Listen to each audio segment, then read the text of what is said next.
UC शमदड़ा और इर्द गिर्द के इलाकों में भी नदी सरोड़ के करीब के गांव बनकोट, मलुकड़ा, चिनार, शमदड़ा, बाडा, शदोड़ और मुल्हिका गांव के घरों और दुकानों में भी पानी दाखिल। आवाम से इंतहाई एहतियात बरतने पर जोर और रेस्क्यू इदारों से मदद की अपील। ज़ेर नज़र वीडियो में आप देख सकते हैं मलुकड़ा चिनार के मेन बाज़ार और उससे मुल्हिका घरों के मनाजिर। सामने ये घर बिल्कुल तकरीबन पानी में डूबा हुआ है और इसके साथ ही यहाँ पे करीब में पेन प्राइवेट एजुकेशन नेटवर्क के सदर जनाब गुल मोहम्मद साहब का स्कूल तामीर मिल्लत भी मौजूद है, उसमें भी पानी दाखिल होने का ख़दशा है। और इसके साथ साथ अगर इस तरफ आप देखें तो चिनार बाज़ार में भी दुकानों में पानी दाखिल हो गया है और बिल्कुल करीब के जो घर हैं वहाँ पे भी पानी इंतहाई ज़्यादा दाखिल हो गया है और लोगों के घरों में तो तकरीबन ही पानी दाखिल हो चुका है।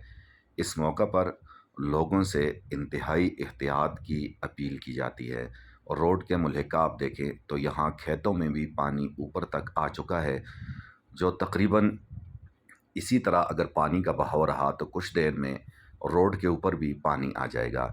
इसलिए लोगों से ही गुजारिश है कि अपने छोटे बच्चों को और ख़ासकर बुज़ुर्गों को बिल्कुल या कमज़ोर बंदों को बाहर ना निकलने दें और पानी के करीब ना जाने दें। और जो लोग रेस्क्यू कर रहे हैं लोगों को, उनसे भी यही गुजारिश होगी कि वो भी बहुत एहतियात बरतें, चूँकि बहुत ज़्यादा स्लिप भी है और पानी भी बहुत ज़्यादा है और इसके साथ साथ पानी के बहाव में मज़ीद इजाफ़ा भी हो रहा है। ज़ेर नज़र वीडियो में आप देख सकते हैं मलुकड़ा चिनार का मशहूर पुल जो बाज़ार से या इन इलाकों से शमदड़ा को मिलाता है। वहाँ पे लोगों का एक जम गफ़ीर खड़ा है और पानी बिल्कुल रोड के ऊपर भी आ चुका है। लोग बड़ी मुश्किल से रोड अबूर कर रहे हैं और इससे मुल्हिका जो दुकानें हैं या थले हैं उनका भी लाखों रुपए का नुकसान हो चुका है। अल्लाह मज़ीद नुकसान से बचाए। अब ज़ेर नज़र वीडियो में आप देख सकते हैं कुछ नौजवान ज़बरदस्ती रोड पार कर रहे हैं, उसके पीछे कुछ बच्चे भी जा रहे हैं। ये इंतहाई ज़्यादा रिस्की मामला है। ऐसे कामों से बहुत ज़्यादा इज्तनाब किया जाए, एहतियात बरती जाए। ज़ेर नज़र वीडियो में लोग अपने मोटरसाइकिल को उठाकर ला रहे हैं।